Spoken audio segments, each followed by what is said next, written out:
Halo Sobat LM, kita berjumpa lagi di podcast MedLab Talk IKM One Voice, One Mission, Together We Progress.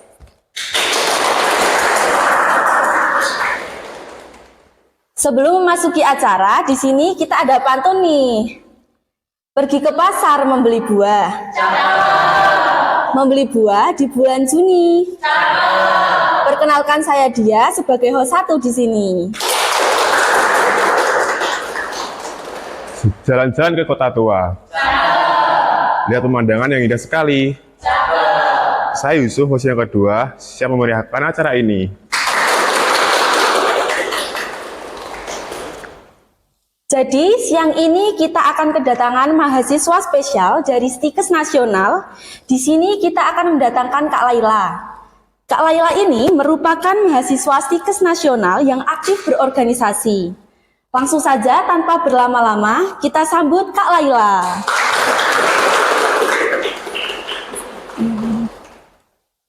Silakan duduk, Kak. Terima kasih. Iya, Kak. Halo Kak Laila, bagaimana kabarnya? Halo, alhamdulillah baik. Bisa kesini alhamdulillah. Alhamdulillah Kak. Jadi perkenalkan Kak, saya Dia Widya. Di sini saya sebagai host 1 dan rekan saya. Dan saya Yusuf sebagai host yang kedua. Salam kenal juga Kak. Pada podcast MedLab Talk kali ini, kita mengundang Kak Laila sebagai narasumber yang mengangkat tema tentang strategi pembagian waktu mahasiswa aktivis organisasi. Di sini mungkin kita akan sharing-sharing saja ya Kak. Kak, saya mau nanya nih, kan banyak dari teman-teman itu mahasiswa di luar sana, khususnya di Stikes Nasional, banyak yang ingin bergabung ikut organisasi, tapi mereka takut tidak bisa membagi waktu mungkin mereka takut nilai akademiknya itu turun. Jadi saya di sini akan memberikan beberapa pertanyaan untuk Kak Laila agar teman-teman tidak takut lagi bergabung ikut organisasi. Bagaimana sih cara Kak Laila membagi waktu antara kegiatan akademik, kegiatan organisasi, dan kegiatan pribadi, dan strategi apa saja sih yang Kak Laila gunakan untuk mengelola waktu dengan efektif? Oke, baik. Strategi ya. Sebenarnya untuk mengolah waktu itu tuh lebih ke niat sih. Pertama tuh harus niat ya. Iya Kak. Terus gimana kita jalani itu tanggung jawab diri kita kepada diri kita sendiri. Itu kemudian komitmen. Kalau dari aku sendiri sih nggak ada strategi khusus ya, tapi yang bisa aku kayak sharing ke sini mungkin untuk mengolah waktu itu pertama kita harus tahu kebiasaan diri kita, mengenali kita sendiri. Misalnya nih kayak aku tuh bangun jam segini, pasti jam segini, terus tidurnya jam segini, terus waktu makan itu kan udah respon tubuh sendiri ya pasti, itu harus kita kenali dulu. Terus yang kedua tuh kita harus tahu prioritas kita tuh apa sih. Kalau dari yang ketiga kegiatan tadi ya, kalau aku sendiri sih lebih ke akademik, itu prioritas utama aku. Kalau untuk organisasi itu menyusul kedua. Terus kalau yang kegiatan pribadi itu lebih fleksibel aja sih waktunya. Terus apa ya, kalau aku sih lebih sukanya buat to-do list. Ya, to-do list Kayak yang jadwal gitu. Jadi selama 1 minggu ke depannya itu kayak tugas-tugasnya itu apa aja. Kan ada sih laporan gitu kan, masih ada kan deadline-nya, terus tugas gitu. Itu aku catetin sih. Biasanya sih aku ngelakuin itu sama teman-teman ya, kan bareng-bareng tuh enak. Ini tugasnya apa sih? Tugasnya apa? Gitu. Terus dari itu aku juga nyisipin kayak kegiatan yang pengen aku lakuin sendiri di minggu itu. Setelah itu aku bakal kayak mengkategorikan gitu loh, itu kegiatan yang penting terus mendesak, itu kayak yang deadline-nya tuh besok atau hari ini tuh deadline-nya. Terus kegiatan yang penting tapi nggak mendesak, itu kayak deadline-nya tuh yang masih panjang gitu. Terus yang kegiatan yang tidak terlalu penting tapi juga tidak terlalu mendesak, itu kayak lebih ke kegiatan pribadi aja, kayak ya refreshing gitu-gitu, itu masuk ke situ. Setelah itu untuk hariannya itu aku juga buat to-do list, tapi yang lebih detail. Yang aku mau masukin ke hari itu tuh apa. Jadi kalau aku pribadi sih lebih ke misalnya bangun tidur aku jam segini. Terus setelah ini jam segini tuh aku mau ngapain. Terus kuliahnya itu jam segini sampai jam segini. Jam kosongnya tuh jam seberapa tuh aku juga tulis. Jadi aku tahu waktu longgar aku tuh kapan. Nah, waktu longgar itu bisa digunain untuk kegiatan yang lain. Misalnya kalau kegiatan organisasi, misal jadi humas, itu kan mesti kayak minta tanda tangan ke sana sini kan. tangan, iya. Nah, itu bisa pakai di waktu longgar itu, bisa dimanfaatin gitu. Kemudian kalau aku sih strateginya itu sih, tapi apa namanya, ada juga sih terkadang tuh di ini udah semua tapi kok ada yang nggak Ada yang kelaksana kurang. nih. Kelewatan ya, Kak, jadi. kelewatan, itu kenapa? Nah, itu dievaluasi pas akhir atau pas hari itu aja, pas mau tidur misalnya gitu. Kenapa kok yang ini nggak kelaksana, kenapa ya? Atau mungkin kalau aku pribadi nih, biasanya karena scrolling sosmed, Iya. paling susah banget membatasinya. Dan itu aku dapat kayak cari-cari gitu loh. Itu solusinya tuh membatasi. Misalnya nih, aku tuh suka banget nonton YouTube. Nah, di YouTube kan pasti ada settingan berapa lama Anda mau nonton gitu loh. Iya. Nah, itu aku misalnya setting itu.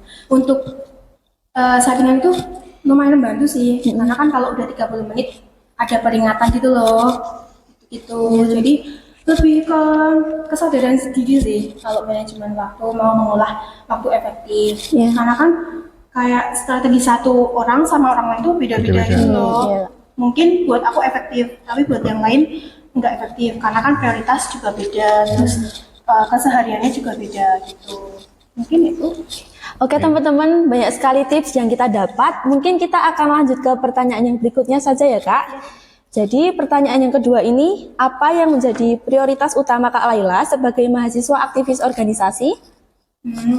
Ya udah aku sampaikan Ya, tadi ya. terjawab. Prioritasnya tetap akademik. Akademik. Nah kan ya, Ya. tujuan utama masuk stikesan apa sih? Akademik. Akademik, kan, ya.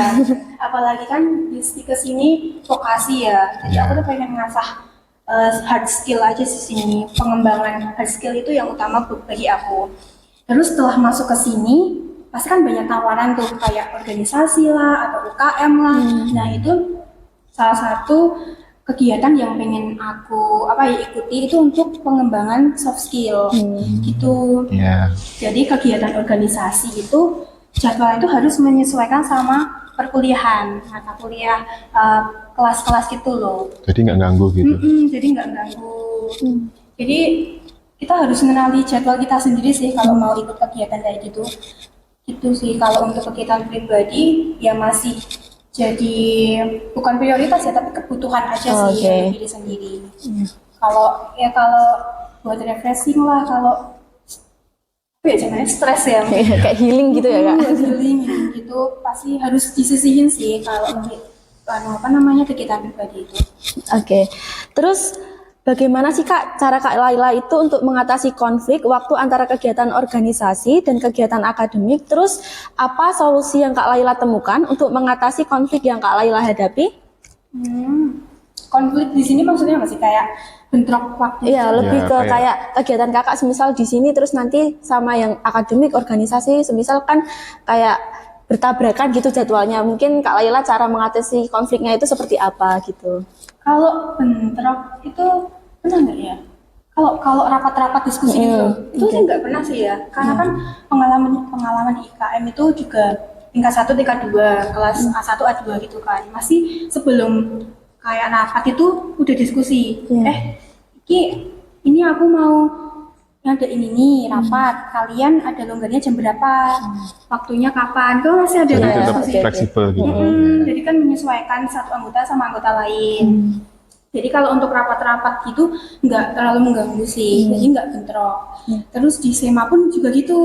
Jadi menyesuaikan jadwal satu sama yang lainnya. Kalau bentrok rapat sih, aku rasa nggak pernah gitu ya. Kak ya? Tapi kalau pas bentrok kegiatan proker itu pernah 2 kali. Ya.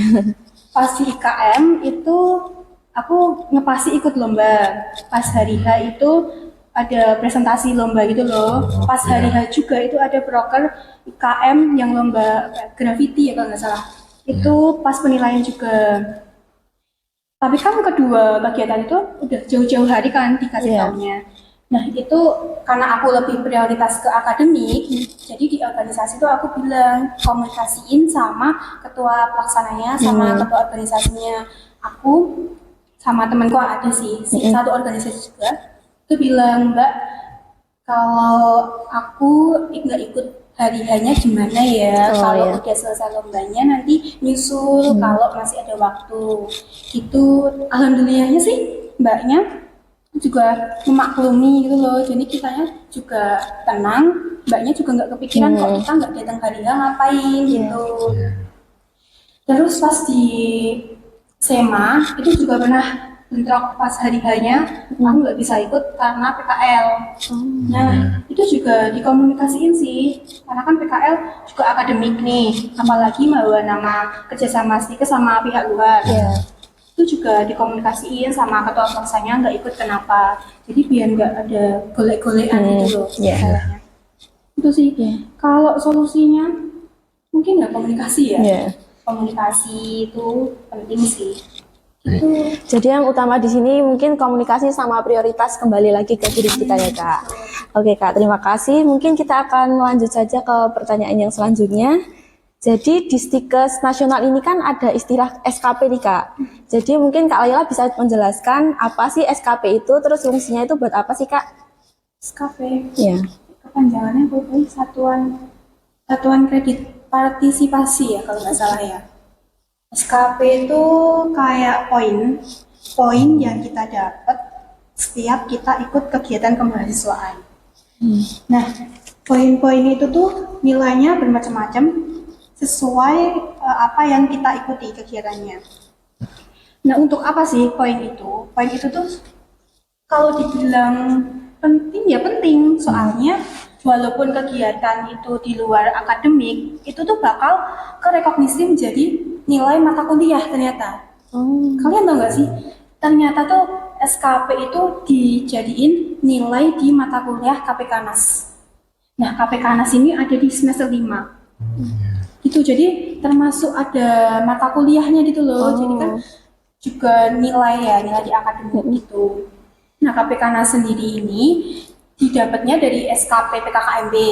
Kalian ngikutin kan? PKKMB ada institusi, ada prodi Prodi gitu. juga. Itu SKP-nya nanti dijadiin poin terus masuk ke nilai mata kuliah. Kemudian ada SKP yang non PKKMB. Itu contohnya ini, kalian ini Jadi kayak proker organisasi. proker ikut ke organisasi UKM, terus lomba-lomba atau workshop, webinar, seminar gitu. Pengabdian itu juga bisa. Jadi nanti nilai apa? No. Maksud saya sertifikat ya, sertifikat atau bukti-bukti mengikuti kegiatan itu dikumpulin jadi satu, nanti jadi poin SKP. Nah, poin SKP ini nanti akan divalidasikan sama kemahasiswaan. Terus di semester 5 bakal ada rekognisi menjadi nilai KPK NAS gitu. Trikinya sih buat aku, kalian ngerasanya, oh aku udah ikut banyak organisasi nih, banyak kegiatan, pasti SKP ku banyak gitu. Tapi yang aku pengen ingetin ya, kalau udah ada kegiatan, pasti ada kayak bukti mengikuti kan. Entah itu sertif atau surat tugas gitu-gitu, itu disimpan, dikasih, ya kalau aku sih dikasih folder gitu loh. Nantinya kalau udah pergantian semester, pasti dari kemahasiswaan tuh kayak ngasih tahu, memberitahukan untuk pengisian SKP. Gitu-gitu. Jadi kalau setiap ada kesempatan dikumpulin aja, disimpan.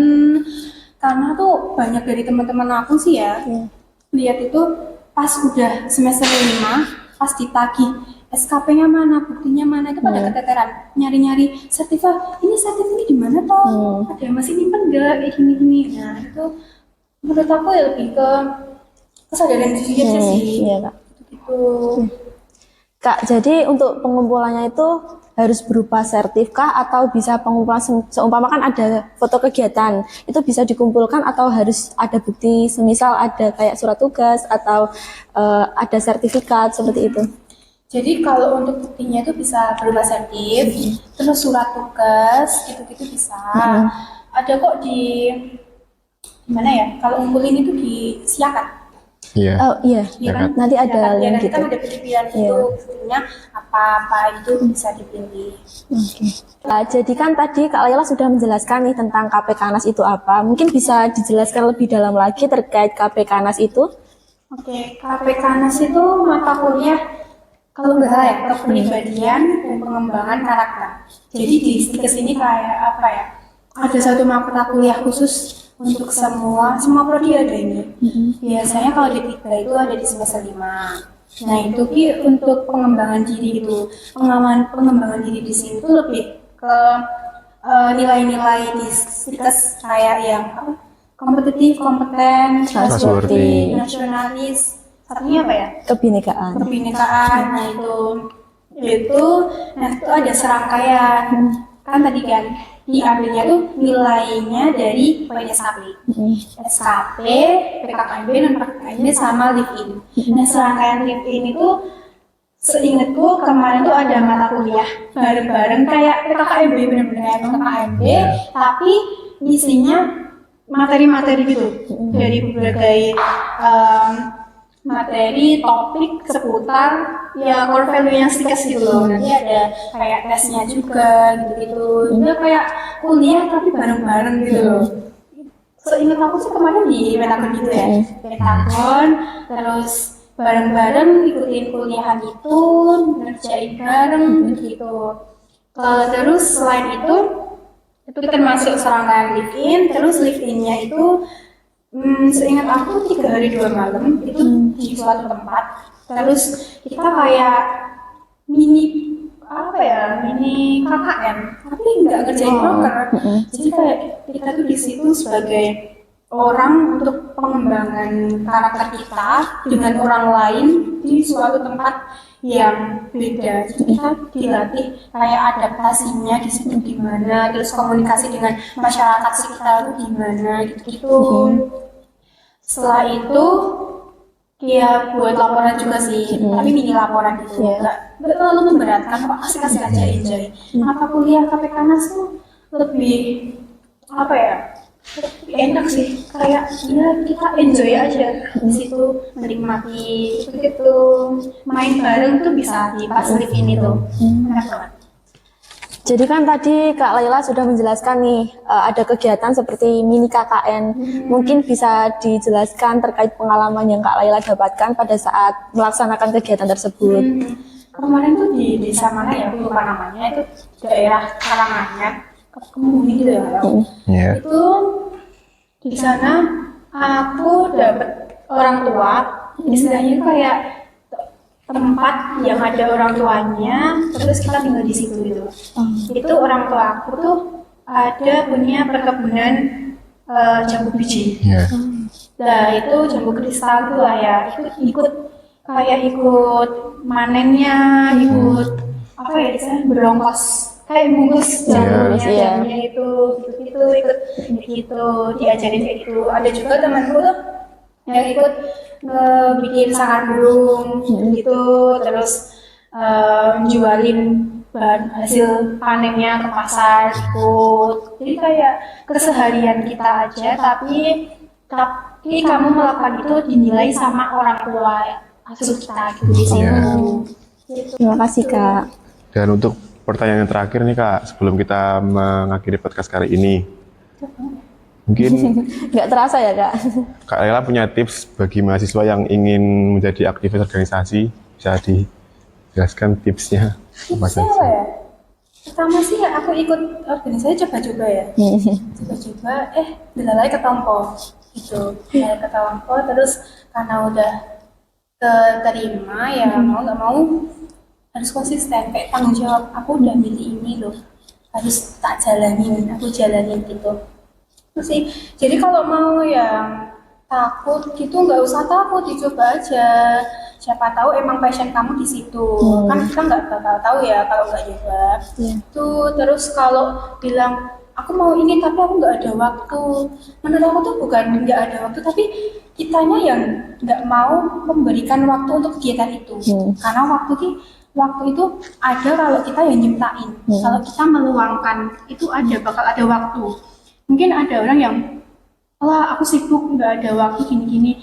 Menurutku bukan karena apa ya? Kayaknya mungkin belum butuh kali ya. Dia belum ngerasa butuh, jadi nggak bisa meluangkan waktu untuk itu. Aku sendiri kalau dibilang sibuk sebenarnya nggak sibuk. Ikut organisasi ya ada waktunya sibuk. Maksudnya kalau mau mendekati proker itu Mungkin agak sedikit. terus adapun kalau organisasi pun kalau masa UAS atau UTS pasti juga mereka bakal apa ya namanya? Ini Hari tenang gitu. hari tenang, ada hari tenangnya gitu-gitu. Jadi nggak usah takut. Gitu, coba aja dulu. Banyak sekali ya ilmu yang kita dapatkan hari ini mengenai strategi pembagian waktu mahasiswa aktivis organisasi.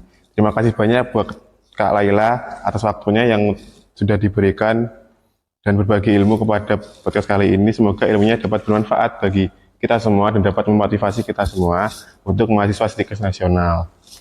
Oke, terima kasih penonton semua sudah menyimak. Tidak terasa kita sudah sampai di penghujung acara. Jangan lupa like dan subscribe. Sampai jumpa di podcast berikutnya.